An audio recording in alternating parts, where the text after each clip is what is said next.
Assalamualaikum warahmatullahi wabarakatuh. Perkenalkan, nama saya Fiona Indrianti dengan NPM C101900058. Di sini saya akan mereview tentang fintech.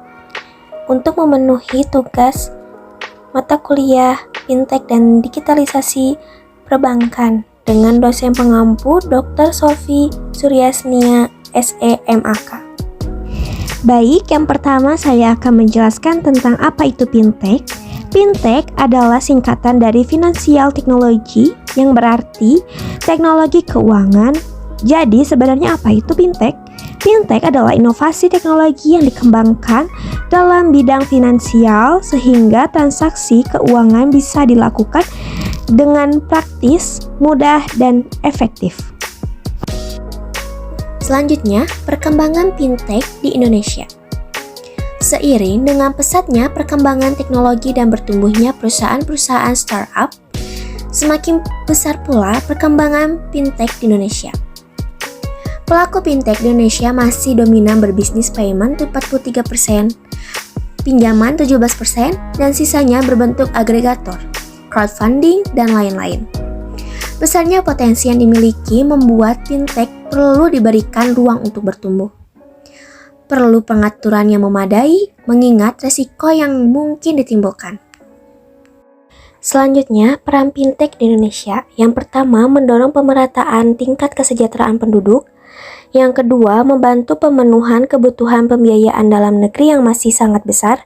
Yang ketiga, mendorong distribusi pembiayaan nasional masih belum rata di 17.000 pulau. Yang keempat, meningkatkan inklusi keuangan nasional. Dan yang terakhir, mendorong kemampuan ekspor UMKM yang saat ini masih rendah. Lalu ada ekosistem fintech, yang dimana ada regulator, akselerator, service provider, fasilitator, inkubator, capacity builder, digital utilities, customer. Selanjutnya ada incumbent versus inovasi keuangan digital. Di sini, incumbent mempunyai bisnis modelnya centralized business model, sedangkan inovasi keuangan memiliki bisnis modelnya distribute business model.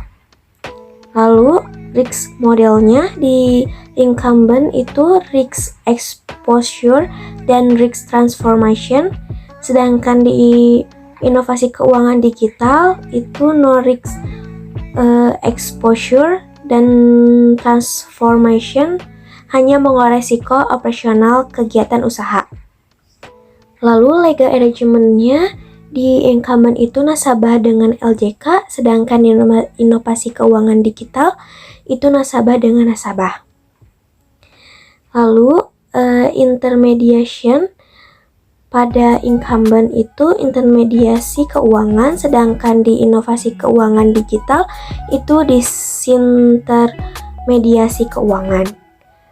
Dan di incumbent itu interest dan fee based income, sedangkan di inovasi keuangan digital itu fee based income saja.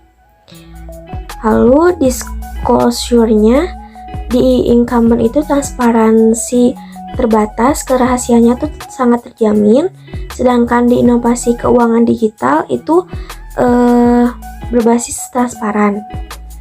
Lalu pada supervisory approach,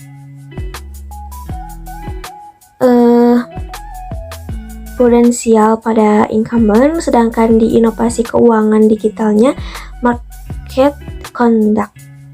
Lalu ada resiko pada industri, ada perlindungan konsumen, dan ada kepentingan nasional. Pada perlindungan konsumen itu ada dua, perlindungan dana pengguna dan perlindungan data pengguna. Pada perlindungan dana pengguna, potensi kehilangan maupun penurunan kemampuan finansial baik yang diakibatkan oleh penyalahgunaan, penipuan maupun force majeure dari kegiatan fintech. Lalu perlindungan data pengguna, isu privacy pengguna fintech yang rawan terhadap penyalahgunaan data baik yang disengaja maupun tidak disengaja, serangan hacker, dan lain-lain. Sedangkan pada kepentingan nasional itu ada anti pencucian uang dan pencegahan pendanaan terorisme, seperti kemudahan dan kecepatan yang ditawarkan oleh fintech menimbulkan potensi penyalahgunaan untuk kegiatan pencucian uang maupun pendanaan terorisme. Lalu, stabilitas sistem keuangan.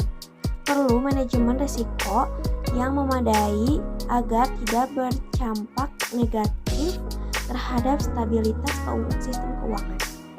Selanjutnya, potensi kerawanan fintech itu ada 9. Ada kegagalan sistem, yang dimana misalkan adanya di saat operasi itu fintech mengalami kegagalan pada sistem. Lalu ada kesalahan informasi, yang dimana seperti kesalahan transaksi atau adanya informasi yang salah. Yang ketiga, kesalahan transaksi, seperti kita itu mau transaksi ke yang A, jumlahnya yang salah atau salah kirim. Lalu ada keamanan data pribadi, yang dimana bisa terjadinya kebocoran pada data pribadi kita. Lalu ada kerjasama dengan pihak ketiga, seperti kita membayar, misal kita membayar pada pihak ketiga dari fintech tersebut. Lalu ada penerapan prinsip KYC, lalu ada rentan terhadap aktivitas pencucian uang dan pendanaan terorisme. Lalu ada klausula eksonerasi. Lalu terakhir, penanganan pengaduan konsumen. Lalu ada forum panel penilaian sandbox, di mana ada pertimbangan, sasaran anggota, tanggung jawab pengambilan putusan, dan durasi sandbox.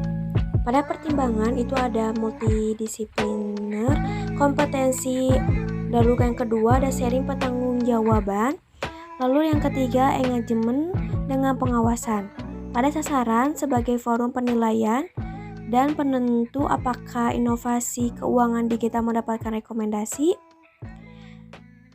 Lalu pada anggota internal OJK, GIKM, Satker, pengawasan perbankan, PM, IKNB, Satker lain.